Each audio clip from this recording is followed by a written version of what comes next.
안녕하세요. 박연미입니다. 주택담보대출 금리 6% 시대가 열렸습니다. 우리은행 대출부터 시작인데 하루새 최고금리가 5.9%에서 6%대로 올랐습니다. 왜냐?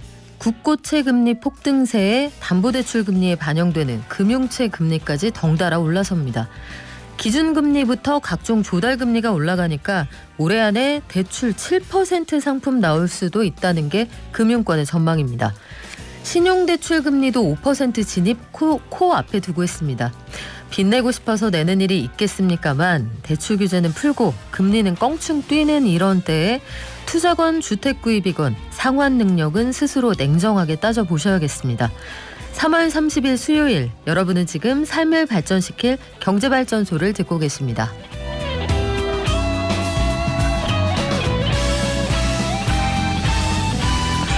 월요일에 방송 중에 알려드렸죠. 쌍용차 인수합병이 결국 무산됐다. 그런데 쌍용차를 사들이려고 했던 에디슨 모터스가 가처분 신청을 냈다고 하네요. 무슨 사연인지 저희 자세히 알려드리고요. 어제 프로그램 시작하면서 알려드렸던 2분기 연료비 조정 단가 동결이 됐는데 전기요금은 올라가게 돼 있습니다. 구조가 어떻게 돼 있는지 함께 설명해 드릴게요. 또 한때 안전자산의 대명사로 불렸던 엔화값이 거의 폭락 수준으로 떨어지고 있다고 하는데 왜 그러는지 살펴보고요.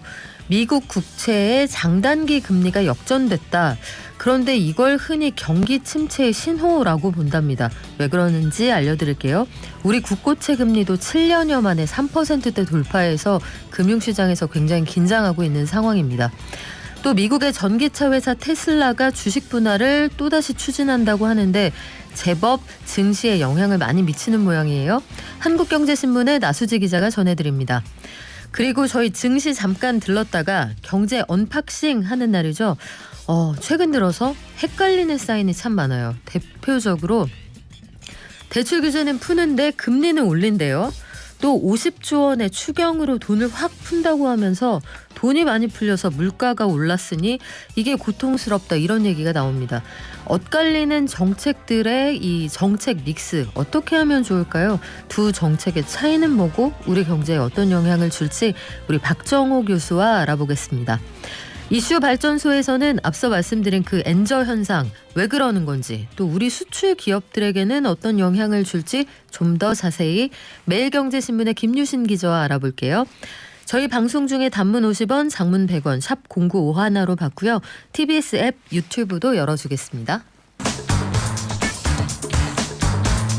매일 아침 쏟아지는 경제뉴스 핵심만 뽑아서 알려드립니다. 경제브리핑 오늘 한국경제신문 나수지 기자 현장에 나왔습니다. 안녕하세요. 네, 안녕하세요. 자, 에디슨 모터스요. 작년에 굉장히 많은 화제를 뿌렸는데 결국은 쌍용차 인수대금을 제때 못 냈거든요. 네. 이렇게 되면 계약금 떼인다라고 하는데 에디슨 모터스는 반발하고 있다고요? 네, 이 계약은 해지가 됐는데 이제 여기에 대해서 에디슨 모터스가 효력 정지 가처분 신청, 이거 당분간 이 효력을 발생하지 못하게 해달라라고 신청을 했습니다. 일단 에디슨 모터스 측 주장부터 그대로 옮기면요. 여기 핵심은 지난 25일까지 이제 돈을 못 낸 거는 법원이 돈을 내야 되는 그 납입 기일을 연장을 안 해줘서 그런 거고 또 자금은 충분히 마련할 수 있다. 그러니까 최근에 회사를 하나 인수를 했는데 거기서 한 1,000억 정도 마련을 하고 또 해외 금융기관 투자자들이 있는데 거기서 총 한 3,000억 정도 자금을 충분히 조달할 수 있다. 이렇게 주장을 하고 있습니다. 그래요. 이게 에디슨 모터스 측의 주장인데 네. 일단 말이 되는지 이것부터 좀 따져봐야 될 것 같아요. 중간에 재무적 투자자가 그러니까 쉽게 말하면 돈줄이 손 털고 나가겠다 해서 상황이 이렇게 온 거잖아요. 맞습니다. 그래서 업계에서도 좀 이 에디슨 모터스의 주장이 정말 신빙성이 있는 거냐 이렇게 의심을 많이 하고 있는데요. 그러니까 가장 큰 이유는 이 두 가지 제시한 방안이 좀 현실성이 떨어지기 때문입니다. 그러니까 먼저 에디슨 모터스가 최근에 인수한 회사, 이 UNI라는 회사인데 여기를 통해서 1,000억 조달하겠다라고 얘기를 했잖아요. 근데 이 UNI라는 회사가 의료기기 전문 기업으로 코스닥 상장사입니다. 근데 보면 최근 4년 동안 한 번도 당기순이익이 흑자를 기록한 적이 없는 적자 기업이고요. 네. 그러니까 이런 기업에서 아무리 계열사가 쌍용차를 인수한다라고 해도 이 1,000억에 달하는 자금을 좀 정상적인 경로로는 조달하기 어려울 것 같다. 라는 게 전문가들의 판단이고요. 또 두 번째로 해외 금융기관 투자자로부터 투자금 확약을 받았다라고 했는데 이 어딘지는 모르거든요. 그래서 이것도 신빙성이 떨어지는 게 애초에 이 상황까지 온 게 이 국내의 두 곳 재무적 투자자로 확보한 곳들이 이 이름을 애초에 계약서에다가 이름을 올린 적도 없었고 또 한 곳은 일찌감치 재무적 투자자에서 빠졌다고 얘기를 했는데 네. 이때 빠진 이유가 에디슨 모터스의 경영 앞으로 어떻게 할 거냐 물어봤더니 경영 계획을 제대로 못 내놨다는 거예요. 그래서 빠졌다는 건데 이런 상황에서 해외에서 갑자기 수천억에 달하는 자금을 투자할 재무적 투자자를 구했다라는 거는 좀 상식적이지 않은 것 같다라는 게 판단이고요. 그래서 쌍용차 측은 이제 오는 10월까지 새로운 인수자 찾겠다라고 했는데 최악의 경우에는 인수자가 나타나지 않는 경우에 청산을 해야 될 수도 있을 것 같다라는 전망이 나오고 있습니다. 그래요. 이번 계획이 참 에디슨 모터스 측에서도 좀 안타까운 상황이겠습니다만 쌍용차 근로자들이 얼마나 그동안 네. 고생을 많이 했습니까? 주인 바뀔 때마다 해법이 없을까 다 같이 고민을 좀 해봐야 될 것 같아요. 그리고 이번에 전기요금 관련해서 굉장히 논란이 많았습니다. 대선 캠페인 와중에 이게 공약사항으로 등장을 하기도 했고 전기요금 관련해서 원래는 지난주에 앞으로 어떻게 할 건지 분기요금 계획이 나오려다가 이번 주에 나왔잖아요. 네, 맞습니다. 앞으로 우리 전기요금은 어떻게 됩니까? 그래서? 네, 이제 2분기부터는 전기료가 킬로와트 시당 6.9원 올라가는데요. 이게 4인 가구 기준 평균적으로 전력 사용하는 가구라면 한 달에 2,300원 정도 전기가 오르게 됩니다. 전기료가요.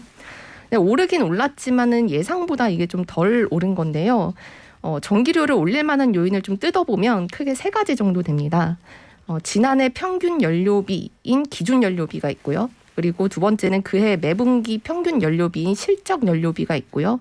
그리고 정부의 환경정책으로 발생한 비용인 기후환경요금 이렇게 세 가지가 있는데요. 이 중에서 맨 앞에 그 기준 연료비는 2원 그리고 기후환경요금은 4.9원 올리는 걸로 이미 확정이 되어 있습니다. 근데 마지막 하나 남은 이 실적 연료비, 그러니까 이게 분기 평균 연료비 상승폭을 반영한다고 네. 말씀을 드렸는데요. 근데 최근에 이 전기 발전에 필요한 에너지 가격이 전부 급등하면서 요 실적 연료비가 얼마나 많이 오를 거냐, 요게 관심이었는데 이게 이제 어제 발표가 된 겁니다. 그래요. 실적 연료비가 얼마나 많이 오를 거냐. 이게 당초에 한번 반려가 됐다가 네. 다시 한번 계획을 냈었다라고 하는데 과정이 어떻게 됐습니까? 네, 이 한전에서 실적 연료비 제대로 산정하면 원래는 33원 80전을 더 올려야 됩니다. 킬로와트 시당. 예, 굉장히 많이 올려야 되는 거죠. 이번에 전체 6.9원 올랐는데 네. 이 실적 연료비만 해도 33원을 올려야 되니까. 근데 이렇게 할 수는 없고 분기별로 최대 3원까지만 실적 연료비를 올릴 수 있게 되어 있거든요. 그래서 한전은 최대 폭인 3원을 올리겠다라고 정부에 전기료 인상안을 제출을 했는데 근데 정부는 이거 보고 코로나가 좀 장기화되니까 소비 여력도 부족하고 이 물가가 너무 빨리 오르니 국민 생활 안정을 위해서 실적 연료비 올리지 않겠다 동결을 한 거고요. 이렇게 좀 전기료를 생각보다는 많이 올리지 못하게 되면서 한전 적자폭은 더 커질 것이다 이런 전망들이 나오는데 이 지난해 한전이 5조 8천억 원에 달하는 사상 최대 규모 적자를 냈거든요. 근데 올해는 이대로 가면 한 20조 원 이상 적자를 낼 걸로 예상이 됩니다. 그래서 너무 적자폭이 커지다 보니까 올해는 이렇게 되면 정부 예산으로 한전을 조금 지원하지 않겠느냐라는 예상들도 나오는데요. 근데 이렇게 지원을 받는다고 해도 20조에 달하는 적자폭을 메우기는 역부족일 것이라서 이 한전 실적에는 이게 좀 악영향을 미치는 뉴스다 이렇게 해석을 하시면 됩니다. 그래요. 한전 결국은 여기서 나오는 적자는 어떻게든 나라 돈으로 메울 수밖에 없기 때문에 나중에 요금이 한 번에 크게 오를 수도 있고요. 요건 좀 고민을 해봐야 되는 문제 같습니다. 엔화 가치 얘기가 요즘 들어 많이 나오는데 한동안 경기가 안 좋거나 좀 불안하다 하면 달러, 엔, 그리고 금값이 오른다고들 했었잖아요. 네. 그런데 최근 들어서는 꼭 그렇지도 않은 모양이에요. 네, 이 엔화 가치가 좀 떨어지고 있고 그래서 안전자산으로서 말씀하신 대로 지위가 좀 흔들리는 거 아니냐 이런 얘기들이 나오는데요. 어제 기준으로 엔 달러 환율이 달러당 123엔에 거래가 됐습니다. 근데 이게 2015년 8월 이후 최고치입니다. 그러니까 달러당 엔 환율이 높아졌다는 거는 그만큼 엔화 가치가 떨어졌다는 의미인데요. 가장 큰 이유는 지금 일본 중앙은행이 우리는 앞으로 오랜 기간 좀 완화적인 통화 정책을 이어나가겠다. 그러니까 금리를 좀 낮은 수준으로 당분간은 유지를 하겠다. 이렇게 얘기를 했기 때문입니다. 근데 지금 미국도 그렇고 한국도 그렇고 이 주요국 중앙은행들은 금리를 좀 올려야 된다라는 분위기인데 일본만 반대로 가는 거죠. 네, 그러면 시장에는 엔화는 더 많이 풀리고 상대적으로 달러나 다른 통화들은 좀 걷어들여지게 되니까 엔화 가치가 떨어집니다. 그리고 또 일본의 경제 체력도 예전 같지가 않아서요. 이 코로나 이후에 일본 경제 회복 속도가 주요 7개국 가운데 가장 더뎠거든요. 근데 예전에 이 엔화가 달러처럼 좀 안전자산으로 대우받을 수 있었던 이유는 일본 정부가 국가 내 돈도 좀 많고 경제 기초 체력도 좀 탄탄했기 때문인데 요게 흔들리고 있는 겁니다. 근데 이렇게 엔화 가치가 좀 떨어지면 이 외국에서 한국 제품에 비해서 일본 제품이 좀 싸게 느껴질 수가 있잖아요.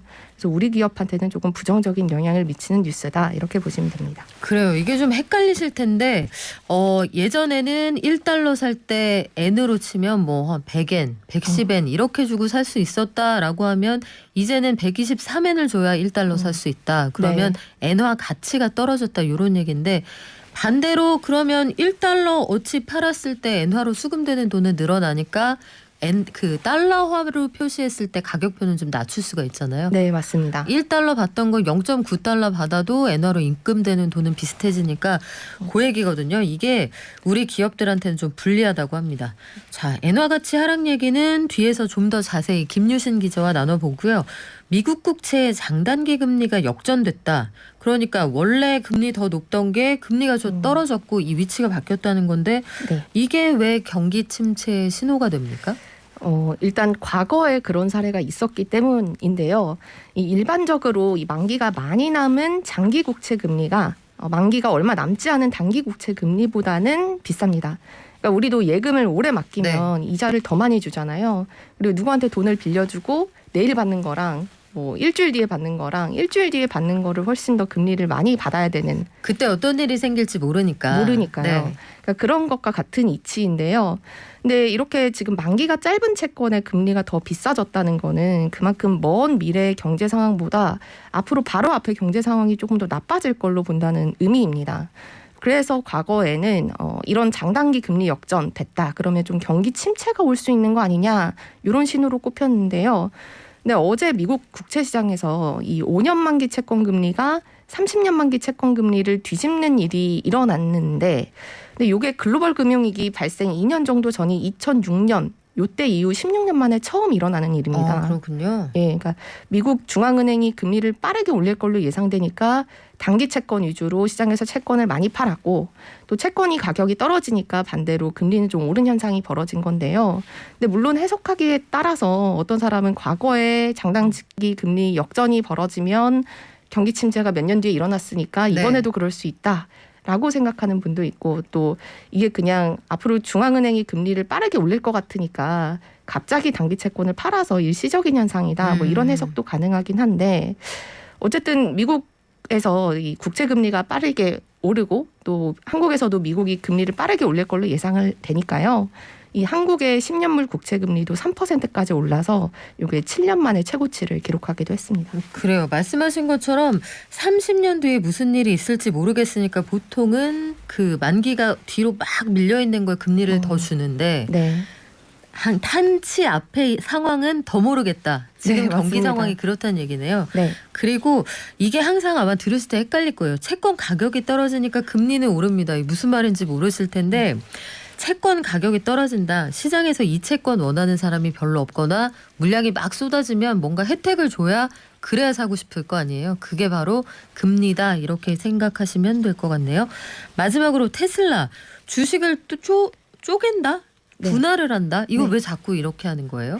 네, 이게 2020년 8월 이후 또 1년 반 만에 다시 주식 분할을 추진을 하고 있는 건데요. 기본적으로는 주식 가격이 많이 올라서 이 비싸지니까 사람들이 좀 사기 부담스러워졌을 것 같으니 좀 주식을 쪼개서 주식 가격을 낮춰서 더 많은 투자자들을 유입시키려고 하는 의도가 숨겨져 있습니다.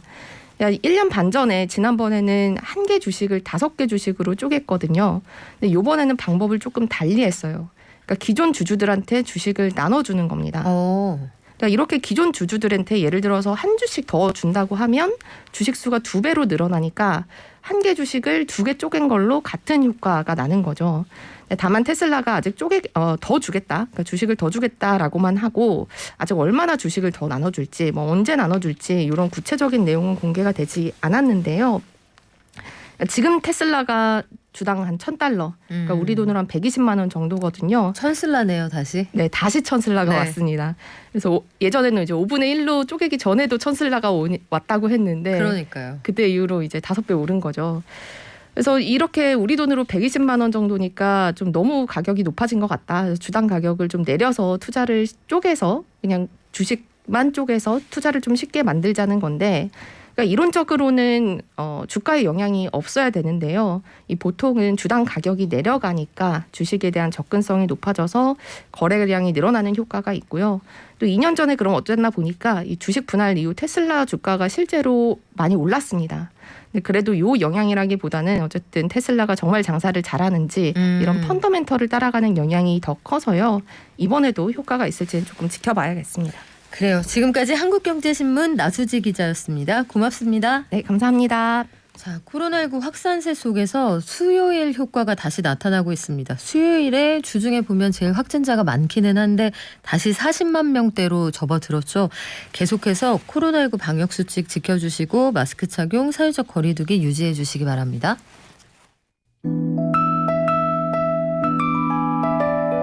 개미 한 마리, 개미 두 마리, 개미 세 마리가 사과를 들고 하나, 둘, 셋. 영차. 네, 간밤 뉴욕 증시 그리고 오늘 우리 증시 전망해 보겠습니다. 키움증권의 한지영 연구원 연결돼 있습니다. 안녕하세요. 네, 안녕하세요. 간밤 뉴욕 증시는 다시 올랐습니다. 이건 왜 그렇습니까? 네, 지금 방송에 나왔던 대로 영차영차 하면서 올라가고 있는 모습인데요. 그래서 일단 10년물과 2년물 금리 차이라는 장단기 금리 차가 장중 역전이 되면서 경기 침체 우려가 좀 다시 부각이 됐는데, 그럼에도 불구하고 우크라이나랑 러시아랑 협상이 진전되고 있다는 소식과 또한 유가, 그 밀 같은 주요 상품 및 원자재 가격 하락에 따른 인플레이션 불안 진정 등이 이제 미국 증시의 강세 요인으로 작용을 하면서 나스닥이 거의 2% 가까이 올랐고 S&P 500과 다우 지수도 1% 넘는 상승세를 보였습니다. 간밤에 우크라이나와 러시아 간의 협상 결과에 대한 기대감이 번졌다. 협상 결과가 어땠는데요? 네, 정말로 극적인 타결, 드라마틱한 진전은 없는 것은 없었지만, 그래도 지금 시장에서는 이 우크라이나 사태를 그냥 상수로 계속해서 취급을 하고 있는 것으로 보입니다.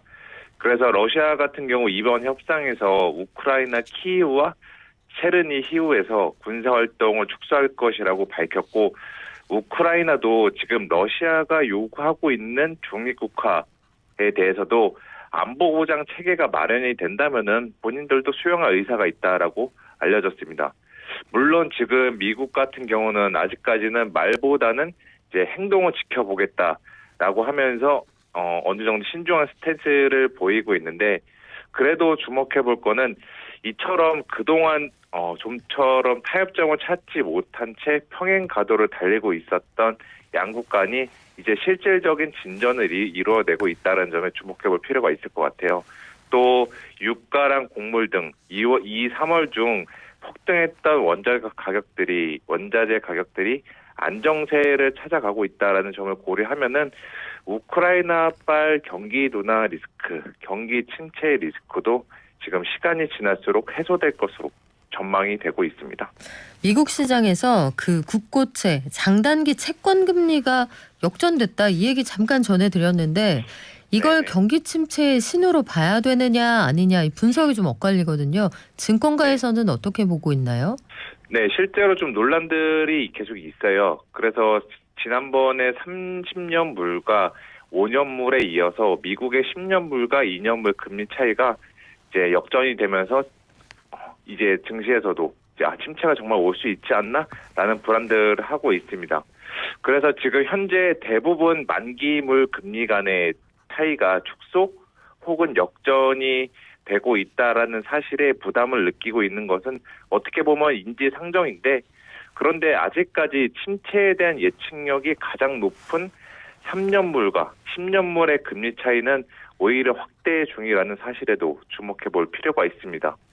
그리고 이렇게 한동안은 이 장단기 금리차를 둘러싼 침체 논쟁이 격화되면서 증시 변동성 확대를 유발할 수는 있겠지만, 그렇다고 해서 나 침체 무서워, 주식 팔고 그냥 현금 가지고 갈래, 이러한 좀 기계적인 자동적인 매도는 불필요하다라고 보고 있습니다. 그리고 장단기 금리차, 이게 역전이 된다고 하더라도 실제로 경기 침체가 찾아오기까지는 최소 1년 이상의 시차가 존재하는 만큼 벌써부터 우려하는 것은 조금 과도하지 않나라고 보고 있습니다. 그래서 저는 드리고 싶은 말씀은 이제 30년물과 그 3개월물 이 금리차 축소가 되는지가 가장 중요한데, 이 축소 여부를 주시하는 가운데 4월부터는 이제 실적 시즌에 본격적으로 진입하는 만큼 매크로 혹은 경기보다는 기업 실적 베이스로 투자 접근하는 것이 적절하지 않나라고 생각을 하고 있습니다. 네, 오늘 우리 증시는 어떻게 출발했습니까? 네, 지금 뭐 미국 증시 강세 효과가 있어서 지금 코스피 같은 경우 0.3%대, 코스닥도 0.3%대 상승세를 보이고 있고요. 오늘 같은 경우는 대형주 중에서 자동차 업체들이 주가가 상대적으로 좋습니다. 현대차가 3%대, 기아차도 3%대 상승세를 보이고 있는데, 이거는 아무래도 우크라이나 사태가 이제 진정이 되니까 이를 둘러싼 공급난 완화, 여기에 대한 기대감이 반영되고 있는 것으로 보고 있고요. 또 SK 하이닉스도 1% 넘는 상승세를 보이고 있는데, 이거는 어제 미국 장 마감 후에 실적을 발표한 미국의 대형 반도체 업체 마이크론 테크놀로지가 1분기 호실적을 기록함과 동시에 향후 업황에 대한 전망도 긍정적으로 제시하면서 시간의 주가가 상승하고 있다는 점이 지금 국내 SK 하이닉스를 포함한 반도체주 투자 심리에 긍정적인 영향을 미치고 있는 것으로 보입니다. 네, 지금까지 키움증권의 한지영 연구원이었습니다. 고맙습니다. 네, 감사합니다.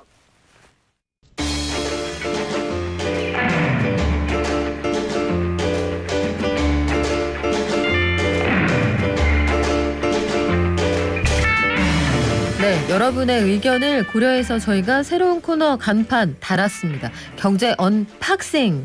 언박싱이라고 새로운 물건이 왔을 때 이 개봉하는 그거 언박싱이라고 하잖아요. 박정호 교수와 박연미가 함께 새로운 경제 얘기를 한번 꺼내서 멋지게 선물을 한번 보내드리자 하는 생각으로 언박싱이라고 해봤는데, 최근 들어서 제일 헷갈리는 소식 아마 이거 아닐까 싶어요. 대출 규제를 완화해서 돈을 막 꿔준다고 하면서 한쪽에서는 금리를 올려서 돈을 걷어들인다고 합니다. 그리고 정책은요, 50조 원 규모의 대규모 추경 편성 가지고 지금 옥신각신하는데, 돈을 왕창 풀면서 한편에서는 돈이 너무 많이 풀려서 물가가 오른다. 물론 공급망 이슈도 있지만요. 헷갈리는 정책이 한 번에 쏟아져 나오는 이 시점에 도대체 이걸 왜 이렇게 하는 건지, 그리고 실질적으로 소비자들의 삶에는 어떤 영향을 미치는 건지 박정호 교수와 함께 경제 언박싱에서 알아볼게요. 스튜디오에 박정호 교수 나와 있습니다. 안녕하세요. 네, 안녕하세요. 교수님, 네. 재정정책, 통화정책 뭐 이런 얘기 이런 네. 것까지 우리가 알아야 되나 싶지만 이거 모르면은 되게 힘들잖아요. 힘들죠. 이게 무슨 네. 뜻이에요? 예, 좀 설명을 드릴까요? 먼저 재정정책과 통화정책을 이해하실 때 가장 중요한 키워드는 우리 영어식 표현으로 하면 주어가 뭔지를 보셔야 돼요. 예, 재정정책은 정부가 경기를 조정하기 위해서 수행하는 것을 말하는 거고요. 추경 같은 거? 예, 맞습니다. 그리고 통화정책은 정부가 아니라 중앙은행에서 경기를 조정하기 위해서 하는 일련의 정책들을 의미합니다. 기준금리를 올리거나 내리는 거예요? 맞습니다. 그러면 정부가 하는 재정정책은 뭐냐 하면 아주 쉽게 표현을 해서 말씀드리면 그냥 정부가 돈을 더 많이 쓰든지 덜 쓰던지 해가지고 그래서 민생 경제를 조금 더 활성화시킬지 조금 진정시킬지를 좌지우지하는 거죠. 예를 들어서 우리나라도 마찬가지인데요. 사실 우리나라뿐만 아니라 전 세계가 마찬가지인데 단일 경제 주체로서 가장 큰 영향력을 행사하고 비중을 행사하는 건 모든 국가에서 사실 정부예요. 그러네요. 올해만 해도 지금 600조 원이 넘잖아요. 그렇죠. 우리나라에서 제일 잘 나가는 S그룹이나 뭐 L그룹, K그룹 어디든 그 이 정부의 시장 규모는 못 미치죠. 그렇죠. 그러다 보니까 정부가 나라 살림 씀씀이를 좀 과하게 쓰면서 이것저것 소비도 해주고 투자도 해둘 테니 좀 이렇게 고용도 해주십시오. 그리고 이렇게 돈 좀 버시고 소비를 다시 좀 해주세요. 이런 형태로 살림살이를 운영할지 아니면 좀 팍팍하게 해서 지금은 조금 더 돈을 아껴 쓰고 먼 미래를 대비하게 할지 이것이 지금의 경기 상황에 큰 영향을 미칠 수밖에 없겠죠. 바로 그런 정책들이 재정 정책이라고 부르고요. 그중에 대표적인 게 아까 말씀하셨던 추경 같은 것도 여기에 해당됩니다. 근데 통화 정책은 뭐냐면 중앙은행이 하는 건데요. 중앙은행은 정부처럼 다양한 뭐 수단들이 없어요. 네. 그러다 보니까 기준금리라는 것을 올려놓고 또는 낮춰놓고 이렇게 금리가 바뀌었으니 돈 씀씀이를 여기에 맞춰서 좀 변경해 주세요라는 시그널을 주는 겁니다. 요즘 같은 경우는 요즘 이렇게 대출 많이 받으시면 안 됩니다. 요즘 이렇게 인플레이션이 많이 올라간 건 돈의 가치가 많이 떨어져서 그렇습니다. 그래서 저희는 금리를 올릴 테니 함부로 소비나 투자나 이런 걸 많이 하셔가지고 더 정확히 말하면 뭐 부동산 이런 것도 들어가는데 이런 것들 많이 하지 마세요라고 금리를 올리겠다라는 얘기를 하는 거죠. 그래요. 지금까지 설명을 들으니까 정책의 차이점은 알겠거든요.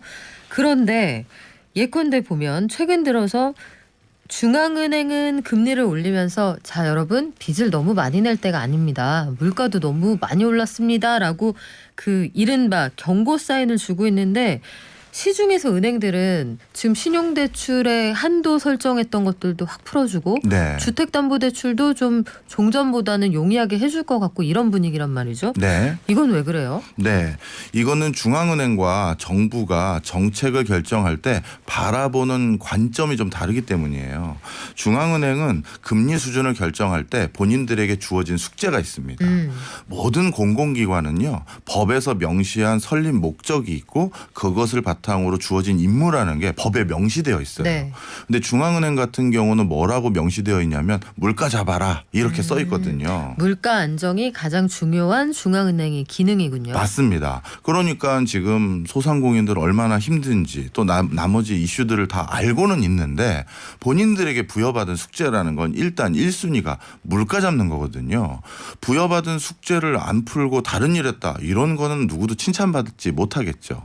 그러다 보니까 지금 물가가 전 세계적으로 우려되는 수준이다 보니 이 물가를 잡기 위한 본인들이 가지고 있는 도구인 금리를 올려서 물가를 일단 잡아보겠습니다. 이렇게 하는 게 있고요. 그다음에 물가 말고 우리나라 중앙은행이 꼭 관리해야 될 중요한 변수 중에 하나가 환율입니다. 환율이 요동치면 우리나라 기업들의 수출 실적이 크게 달라질 수 있거든요. 바로 그것 때문에 우리나라 내수 경제가 다시 영향을 받을 수가 있고요. 따라서 국제적으로 지금 가만히 보니까 미국이 금리를 지속적으로 올리거나 긴축 분위기가 있는데 그러면 달러 가치가 강해져요. 달러 가치가 강해지면 우리나라에 있는 외화 자금들이 다 미국으로 돌아가거든요. 그러면 일시적으로 우리나라 외환 시장이 교란되거나 우리 원화 가치가 너무 높아져서 문제가 생길지도 모르니 그래서 원화 가치가 너무 약해져서 문제가 생길지도 모르니 거기에 대한 대비를 하기 위해서도 어쩔 수 없이 우리 원화 가치를 다시 올리기 위해서 금리를 올릴 수밖에 없는 게 중앙은행의 입장이고요. 근데 이제 그 정부는 또 상황이 달라요. 그러니까요. 정부는 지금 영세 소상공인 분들 그다음에 우리 한계 기업이라고 하죠. 본인들이 영업 활동을 통해서 이자도 제대로 못 갚는 분들이 많은데 이런 분들에게 그동안 2년 동안 어떻게 해왔냐면 지난 2년 동안을 저는 이렇게 표현 드리거든요. 경제가 약간 어쩔 수 없이 비정상적으로 운영했다. 무슨 얘기냐면 코로나19는 천재지변이잖아요. 그렇죠. 이런 천재지변과 같은 걸로 경제적 피해를 보신 분들을 구휼하라고 사실 국가가 있는 거예요. 이거는 어떤 누군가의 탐욕 때문에 전개된 글로벌 금융위기도 아니고 어떤 대기업들이 조금 부채 관리 잘못해서 유발됐던 IMF 외환위기도 아니고 이거는 진짜 천재지변이거든요. 그러다 보니까 우리나라뿐만 아니라 많은 국가에서 묻지마 이유 여부를 따지지 않고 모든 기업들을 일단 버틸 수 있게 해줬어요. 신용등급 평가를 유예해주고 채권 만기 돌아오면 연장해주고 신규 대출 신청하면 넘겨줬거든요. 그런데 이렇게 계속할 수는 없거든요. 정부도 곳간에 이제 곡식이라는 게 한계가 있으니까. 있죠. 예, 바로 그래서 이제는 2년 지나 보니 이 코로나랑 우리가 좀 공존할 수 있는 다른 전략을 모색할 시점이 온 것 같다. 그래서 그동안 묻지마 채권 연장, 신용등급 유예 등 이런 무차별적인 지원을 좀 벗어나서 이제 옥석을 가리는 다시 예전 방식으로 돌아가겠다는 거예요. 그러다 보면 어떤 일이 생기느냐. 지난 2년 동안 우리 삶의 모습이 많이 바뀌었잖아요. 완전 바뀌었죠. 네. 요즘 예전처럼 식사 갈 일 있는데도 배달시켜 먹는 문화가 많잖아요. 그리고 아마 약속이나 회식이라는 네. 게 회식이 뭐더라? 맞아요. 그게 맞아요. 먹는 건가? 단어인가? 네. 이런 생각 많이 하실걸요? 우리 박연미 평론가님 같은 네. 경우도 지난 2년 동안 경제발전소 운영하시고 이거 하신다고 거의 사생활을 저는 정말 작년에 제일 하고 싶었던 게 1번 주치자, 2번 동선이 복잡한 사람. 혹시 동선이 공개돼도 정말 이 100일화에 드러나도 하나도 부끄러울 게 없는 제 동선이 예. 섭섭했습니다. 네. 자, 맞습니다. 아마 많은 분들이 그렇게 절제하고 억제하셨을 텐데요. 그게 한 2년 되니까 문화가 돼버린 것 같아요. 이러다 보니까 과거 방식으로 운영하는 기업들 중에서 일부는 이 고비를 못 넘길 수가 있을 것 같습니다. 그러다 보니 지금 시중에는 어려운 기업, 어려운 소상공인들이 많아서 여기에 대해서 조금 정부는 지원을 해줘야 된다. 그러니까 이런 다른 관점으로 지금 세상을 보고 있는 거예요. 그래요. 그래서 지금 각자의 기관들이 본령에 충실한 건 알겠거든요. 네. 기획재정부는 예산을 만들어서 이걸 효율적으로 집행을 하면서 경기를 방어한다. 네. 한국은행은 기준금리를 올려서 물가가 너무 과열되지 않게 소화기를 좀 꺼내 든다. 네. 알겠는데 일반 국민 입장에서 보기에는 뭐냐. 이거 둘 다 나란히라는 분들인데 예. 우리나라 국민들을 위해서 복무하는 두 개의 기관이 각자 다른 방향으로 가는 것처럼 보이거든요. 네. 이럴 때 우리는 어느 장단에 춤을 추는 게 맞아요? 네, 좀 설명을 드리겠습니다. 두 가지를 말씀드려야 될 것 같아요. 첫 번째는 이런 거 말도 안 된다. 중앙은행과 정부가 손발을 좀 맞춰서 단일한 방식으로 경기를 조정해야지. 이게 뭐 아무것도 안 되는 거 아니냐 이렇게 생각을 하실 수 있잖아요. 자, 그런데 중앙은행과 정부가 어떻게 보면 손발을 자주 맞추고 이 합일된 의견을 준다는 것처럼 위험한 게 없어요. 왜요? 왜냐하면 자칫 잘못하면 중앙은행이 정부의 사금고가 될 수가 있거든요. 이른바 체크 앤 밸런스가 안 된다는 말씀이군요. 맞아요. 이렇게 중앙은행이 정부의 입김을 과감하게 받아가지고 거기에 영향력을 받아서 실제 중앙은행의 금리 기조를 바꾸거나 통화 발행량을 조정하는 국가들의 말로는 정말 비참했거든요. 우리 자주 언급하는 나라 있지 않습니까? 베네수엘라.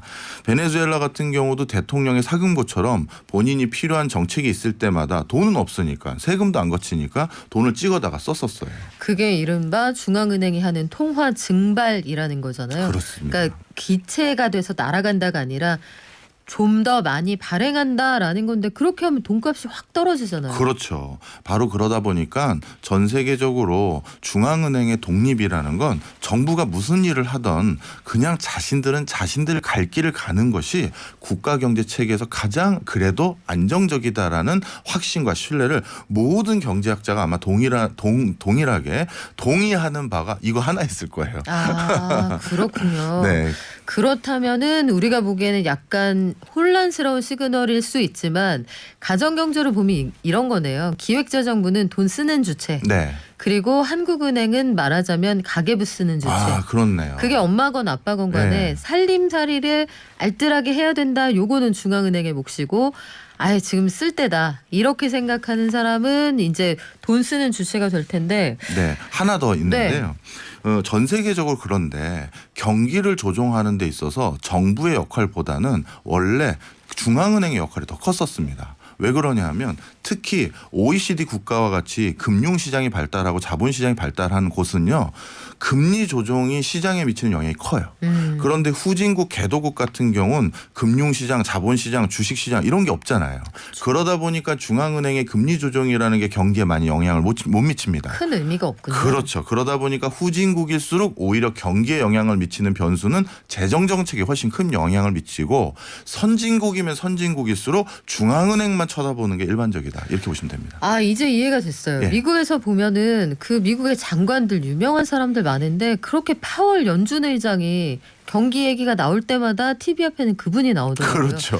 이제 이해가 완전히 됐습니다. 말씀하신 것처럼 저개발국일수록 심지어 그 재정부 장관이 중앙은행 그 총재를 겸하는 경우도 있잖아요. 네. 우리도 외환위기 전에 그런 일이 있었고 그런 일이 있었는데 여기까지 이해를 해도 이 실질적으로 우리가 네. 경제 생활을 할 때 보면은 가계대출은 너무 눈덩이처럼 불어난다고 하는데 그래서 각종 대출 규제를 도입을 했었고 네. 금리도 올린다고 해요. 예. 돈을 덜 꺼주겠다는 네. 거죠.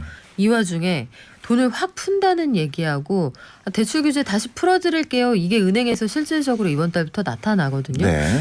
그러면은 좀 문제가 있지 않을까요? 예, 이것도 좀 설명을 드리겠습니다. 지난번에 이제 대출 규제하겠다고 해서 멀쩡한 한도를 갑자기 줄인다든가 갑자기 자신의 신용 평가 점수가 조정된 경우들 아마 많이 보셨을 거예요. 그 마이너스 통장 그 기한을 재계약하실 때 예.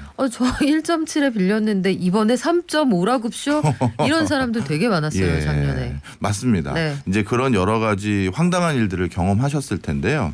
아마 당시 금융당국에서는 전 세계적으로 한국의 가계부채가 너무 급증하다 보니 이거 우려된다라고 하니까 일단 누른 것 같아요.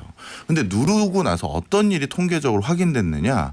1금융권 즉 시중은행이죠. 시중은행의 가계대출 증가율 그다음에 기업대출 증가율 여기 네. 이제 소상공인들입니다. 이것들의 증가율은 정체 상태가 됐어요. 그런데 그러면 이제 대출을 잡은 거냐? 그게 아니라 이 금융권에 해당되는 캐피탈이라든가 그다음에 보험을 담보로 해서 대출을 받는다든가 이런 것들의 그 대출 증가율이 급상승한 거예요. 금리가 낮은 데서 돈을 잘 안 꿔주니까 그렇죠. 비싼 금리 물고라도 급전 써야 되는 분들은 다른 곳으로 갔다 이런 얘기군요. 맞습니다. 그러다 보니까 지난 6개월 동안 확인된 것이 정부가 오히려 금융당국이 서민들에게 고금리를 쓰도록 유도한 꼴밖에 안 됐구나. 원래 이런 판단이 된 그러려던 게 거예요. 아닌데. 그런 돈 아니었죠. 그러니까요. 그러다 보니 이게 원래 의도했던 정책 의도대로 진행이 안 되고 그만큼 지금 급전이 필요한 절박한 분들이 많구나 확인을 좀 한 것 같아요. 그래서 불과 몇 개월 만에 안 되겠다. 다시 대출을 받게 해드리고 급한 불을 좀 끌 수 있도록 유예해 주는 게 훨씬 더 적합하겠다라고 판단한 것 같습니다. 근데 이렇게 되면 저는 그런 고민이 들더라고요. 다시 대출 규제를 완화해서 조금 더 낮은 금리에 그럼에도 불구하고 작년보다는 금리가 뭐 전반적으로 굉장히 네. 올랐습니다만 한쪽에서는 추경을 해서 소상공인 자영업자들 빚을 많이 지고 한계까지 내몰렸으니 도와드릴게요라고 하는데 한쪽에서는 그래요 대출 규제 풀어드릴게요 하지만 금리가 껑충 올라 있단 말이에요. 그러면 지원 받아서 그 돈으로 이자 내는 거 아니에요? 맞습니다. 뭐 그렇게 되는 분들이 많죠. 그래서 오히려 지원금은 늘었지만 이자 부담이 늘어서 내가 지원을 안 받은 꼴이나 다름없습니다라고 말씀하시는 분들도 많고요. 미국 같은 경우는 워낙 고용난이 심해서 인건비를 다 올려줬거든요. 그런데 물가 상승률이 그거보다 더 높아져서 오히려 실질 급여는 떨어졌다는 소리도 나오고 있는 상황입니다. 그러게요. 자, 그럼에도 불구하고 한은은 금리를 올리거나 좀 더 우리나라 통화 가치를 좀 높이기 위한 수단을 할 수밖에 없다라는 판단을 지속적으로 하고 있는 거고요. 이제 한은 총재가 바뀌어가는 시점에 있는데 기존의 총재님도 나가시기 직전에 마지막 발언도 지금 금리를 더 올려야 될 때다라고 얘기를 하는데요. 그 이유는 뭐 중앙은행은 여타 국가의 중앙은행의 정책 기조를 보고 중앙은행이 꼭 해야 될 일들에 대해서 정말 금과 옥조처럼 여기는데요. 우리나라 한국은행 저도 뭐 일 있어서 종종 들어가 보면 현판에 물가 안정이라는 게 딱 써 있어요. 그거 한자로 써 있잖아요. 한자로 써 있어요. 한자로 그 나무에 새겨져 있어요. 나무로 새겨져 네. 있습니다. 이거를 진짜 금과 옥조처럼 여겨야 맞아요. 되는데 네. 이렇게 말씀드리고 싶어요.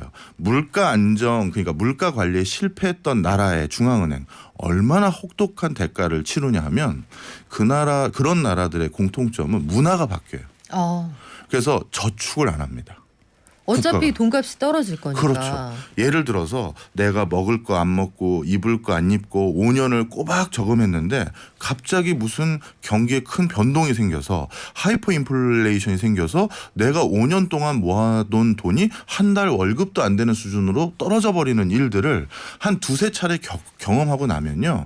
다시는 저축하고 싶은 마음이 안 드는 거죠. 그러면 오늘만 살게 되죠. 맞아요. 네. 그래가지고 어떻게 되느냐. 그런 국가들은 국민들의 저축률이 떨어지니까 무슨 일을 해도 저축을 안 하고 저축을 안 하니 국가 발전을 위한 자금원을 확보하지 못하고 국가의 성장 어떻게 보면 잠재력도 떨어지는 거예요.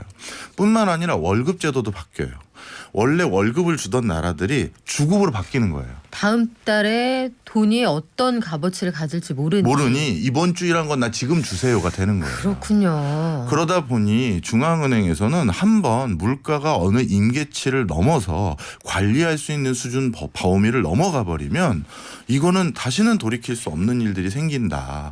그래서 지금 국민분들이 너무 고생하는 건 당연히 압니다. 그런데 그 알고는 있지만 본인들이 가고자 하는 나무에 새긴 네. 그거를 지키려고 노력을 하고 있는 것 같습니다. 그래요. 이게 각 기관들도 본인들이 가지고 있는 그 본령에 따라서 움직이는 건데 약간 그 줄다리기 하면서 좌우 방향으로 옥신각신하면서 결국은 줄다리기에서 이 무승부로 끝날 때 균형을 찾아가잖아요. 예. 지금 그런 상황이 아닌가 싶은데 마지막으로 저희 다음 시간에는 국고채 관련해서 좀 의견을 듣고자 하는데 네.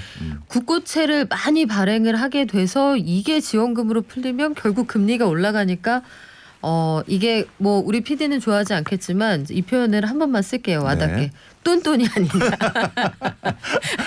아주 정확한 경제적 표현입니다. 그렇죠. 그래서 뭐 세임 뭐 본전 뭐 이런 거 와닿지 않거든요. 예. 그래서 그렇게 되지 않을까 하는 우려가 있는데 국채 시장에 알쏭달쏭한 이야기 요거는 다음 시간에 알려드릴게요. 지금까지 명지대 특임 교수 박정호 교수였습니다. 고맙습니다. 감사합니다.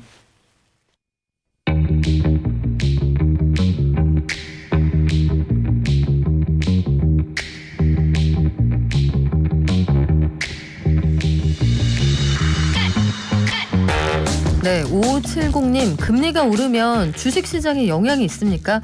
간단하게만 설명을 해드릴까요? 뭐 반드시 이게 법칙으로 돼 있다 이런 건 아니겠습니다만 금리가 낮아서 낮은 금리에 돈을 쉽게 융통할 수 있으면 이 돈 가지고 주식 한번 해볼까 투자 한번 해볼까 이럴 수 있는 유인이 크잖아요. 그런데 뭐 이론적으로입니다만 위험이 있는 시장보다 금리가 많이 비싸진다 혹은 같아진다 그러면 그냥 안전하게 은행에 넣어두셔도 이익이니까 주식시장보다는 은행으로 갈 가능성이 있겠죠. 그래서 금리가 오르면 통상적으로 증시에는 부정적인 영향을 미친다고들 합니다. 자, 그 사이에 손님 오셨네요. 매일경제신문의 김유신 기자 현장에 나왔습니다. 안녕하세요. 안녕하세요. 우리 엔화 얘기 아까 잠깐 했는데 원래 엔화라는 게 세계적으로 안전한 돈이다 이런 인식이 있어서 원유 대금 결제할 때 미국하고 사이가 안 좋아서 달러 안 받는 나라들이 엔화로도 국제 결제를 해주는 경우가 왕왕 있거든요. 그래서 엔화를 안전자산으로 분류하고 이거는 가지고 있어도 돈값이 안 떨어져 라고 했었는데 최근 외환시장에서는 분위기가 좀 달라진 것 같아요. 엔화당 원화값이 3년 만에 1,000원 아래로 떨어졌다. 그 원엔 시장은 따로 없으니까 원달러, 엔달러 해서 우리 재정 환율을 계산을 하게 되는데 요게 요 정도까지 내려간 것도 아주 오랜만이고요. 엔화값이 떨어지면 우리 기업들, 우리 삶에는 어떤 영향을 미치게 되는지도 궁금합니다. 일단 시세부터 좀 알아볼게요. 최근에 얼마까지 떨어졌나요? 네, 제가 오전에 한번 체크를 하고 왔는데요. 지금 100엔당 이제 한 980원대에서 거래가 되고 있었습니다. 지난 28일에 처음으로 세 자릿수에 진입을 했는데요. 1,000원 아래로 내려간 거는 2018년 12월 14일 이후로 한 3년 3개월 만입니다. 원화는 환율 하락폭은 지난 3월 8일부터 가파르게 이어지고 있습니다. 사실 러시아의 우크라이나 침공 이후에 안전자산에 대한 조금 매수 심리가 강해지면서 반짝 이제 반등을 했다가요. 이제 3월 10일경부터 가파르게 하락세를 이어가고 있습니다. 그렇군요. 그동안 엔화가 안전자산이다 이런 신뢰를 가지게 됐던 이유가 있을 텐데 왜 그랬나요? 한 두 가지 정도로 볼 수 있을 것 같은데요. 일단은 일본이 외환 보유액이 굉장히 많고요. 그다음에 두 번째로는 이 투자자들 사이에서 일본의 경제 체력이 굉장히 탄탄하다고 인식이 되고 있기 때문입니다. 지난 1월 말 기준으로 보면요.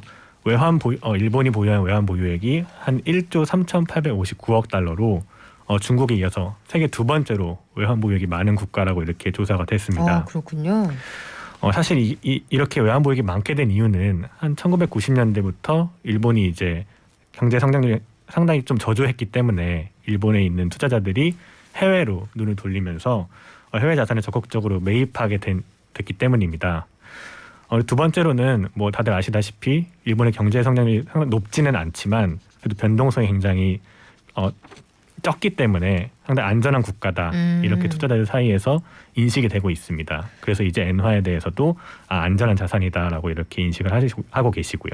경기 변화가 크지 않고 이 나라는 경제 체력이 튼튼하다라고 여겨져서 그동안 엔값이 유지가 됐었다는 건데 이렇게 그 믿음의 시장에서 신뢰를 받고 있던 엔화가 요즘 들어서 값어치가 떨어지는 이유가 뭐예요?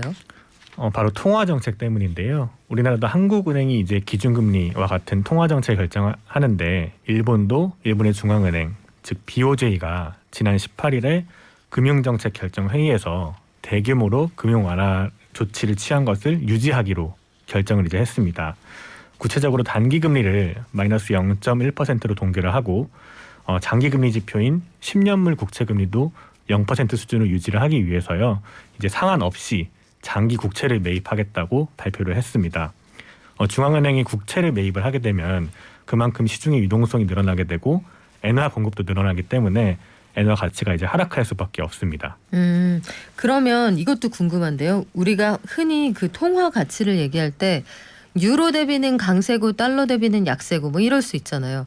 엔화 대비는 약세지만 다른 돈 대비는 값어치가 괜찮다. 이럴 수가 있는데 이게 전 세계적인 현상입니까? 아니면 우리 돈이나 달러에 대해서만 약세인 겁니까? 전 세계적으로 사실 이게 엔화는 약세를 보이고 있고요. 특히 달러 대비해서 더 크게 약세를 보이고 있습니다. 지난 28일 기준으로 엔화 가치는 달러당 123.1엔으로 6년 3개월 만에 최저치를 기록을 했습니다. 엔화 가치가 12일간 무려 6%가량 하락을 했는데요. 결국 환율에 가장 크게 영향을 미치는 요소는 금리라고 봐야 할 것 같습니다. 일본 은행이 다른 국가들과 달리 이제 통화 정책을 상반되게 가져가고 있기 때문인데요. 미국의 경우에는 이제 제롬 파월 연방준비제도 의장이 이제 강하게 긴축을 시사하고 있고요. 0.25% 기준금리 인상이 아니라 0.5% 포인트까지도 이제 인상 가능하다라고 이제 얘기를 하고 있는 상황인데요. 반면에 일본은 마이너스 금리를 계속 유지를 하고 있겠다고 하기 때문에 금리가 더 높은 국가로 이제 투자자들이 자산을 옮기면서 엔화를 매도하고 달러를 매수하는 이런 움직임을 보이고 있기 때문에 엔화 약세가 이어지고 있는 것으로 보입니다. 그렇군요. 이 부분에서 아까 박정호 교수님이 말씀하신 게 연결돼서 이해가 되는데 금리를 올리는 게 환율 방어의 일환이다라고 얘기하는 게 그래서 그렇군요. 예, 굉장히 맞는 말씀이십니다. 그러면 지금 일본 중앙은행이 약간 나홀로 가는 것 같거든요. 전 세계적으로 보면 다들 금리를 올린다고 하고 심지어 미국에서는 금리를 더 빠르게 더 큰 폭으로 올린다고 하는데 일본은행이 이걸 모르지 않을 거라고요. 근데 왜 나홀로 낮은 금리를 유지한다고 합니까? 예, 아까 박 교수님께서도 이제 한국은행에서 가장 크게 목표로 삼는 게 물가 안정을 말씀하셨는데요. 일본은행도 마찬가지로 이제 물가 안정이 굉장히 중요한 요소일 텐데 사실 일본의 물가 상승률이 그렇게 높지 않기 때문에 일본이 완화적인 통화 정책을 가져갈 수 있는 것입니다. 일본은행이 대규모 이제 양적 완화를 얘기를 하면서 목표로 삼은 것이 물가 안정 목표치인 2%에 안정적으로 도달할 때까지는 지금의 이런 통화 정책을 유지를 하겠다라고 밝혔는데 지난달 일본의 소비자 물가 상승률이 0.9% 수준인 것을 보면은 당분간은 이런 통화 정책을 유지할 것으로 보입니다. 일본은 물가에서 상대적으로 좀 여력이 있군요. 일본 물가는 왜 안 오르는지 그것도 궁금한데 소비 여력이 높지 않아서일까요? 젊은 사람이 줄어서일까요? 요거 다음 시간에 좀 알려주세요. 한번 알아보겠습니다. 자, 일본은행이 말씀하신 것처럼 물가 부담이 상대적으로 낮은 상황에서 경기를 부양하려고 하니 저금리 상태를 유지한다라고 하는데 우리는 기준금리 올리고 있잖아요. 그러면 우리 중앙은행은 바라보는 목표점이 좀 다르다는 얘기네요. 그렇습니다. 사실 그리고 우리나라는 지금 물가 상승률도 굉장히 높게 나타나고 있기 때문에 그런 면도 있고요. 다른 국가들과 이제 기준금 통화 정책을 조금 발맞춰야 되는 부분도 있기 때문입니다. 왜냐하면 일본은 기축 통화 국가라는 이점을 갖고 있고요. 달러하고 유로 다음으로 전 세계 세 번째로 이제 결제량이 많은 네. 통화이기도 하기 때문에 일본 같은 경우에 이런 엔저 현상을 용인할 수 있는 반면에 우리는 과거에 이제 외환 위기를 겪었지 않습니까? 원화 가치가 폭락을 하게 되면은 그만큼 우리 주식시장이나 이런 자산 시장에서 투자자들이 외국으로 빠져나가게 되면서 이제 우리나라 외환 보유액도 굉장히 떨어질 수 있기 때문에 한국은행 같은 경우에는 통화 가치 방어를 위해서도 기준금리를 다른 나라들과 같이 맞춰갈 수밖에 없는 상황입니다. 전반적인 상황은 그래서 우리가 이해를 했는데 엔저라는 현상이 길어지면 우리 기업들, 우리 소비자들에게는 어떤 영향을 미칩니까? 사실 이 기업에 미치는 영향이 굉장히 클 것 같은데요. 상당수 우리나라 기업들이 일본 기업들과 수출 시장에서 경쟁을 하고 있기 때문입니다. 특히 자동차나 조선, 전자와 같은 기업들이 일본 기업과 직접 경쟁을 하고 있는데요. 엔화가 국제 시장에서 약세를 보이게 되면 일본 제품을 수입하는 국가 입장에서는 일본 제품이 상대적으로 싸지게 되고 그만큼 이제 수요가 늘어나게 됩니다. 우리나라 제품들은 상대적으로 일본 제품보다는 비싸게 이제 보이게 되는 것이고요. 그렇기 때문에 이제 수출 기업들 같은 입장에서는 조금 타격을 입게 됩니다. 그리고 역사적으로 좀 봤을 때 일본이 이렇게 엔저를 통해서 수익성이 높아지게 네. 되면은 공격적으로 마케팅에 나서는 경우가 굉장히 많았습니다. 그래서 우리나라 수출 업체들 같은 경우에는 더 긴장을 하고 있는 상황입니다. 우리는 수출로 먹고 산다 이런 얘기 많이 하는데 그러면 이 엔저가 언제까지 갈까요? 사실 일본의 경제 성장률과 물가 상승률을 보면은 아직까지 여전히 저조한 상태이기 때문에 네. 갑작스럽게 통화 정책을 전환하지는 않을 것으로 보입니다.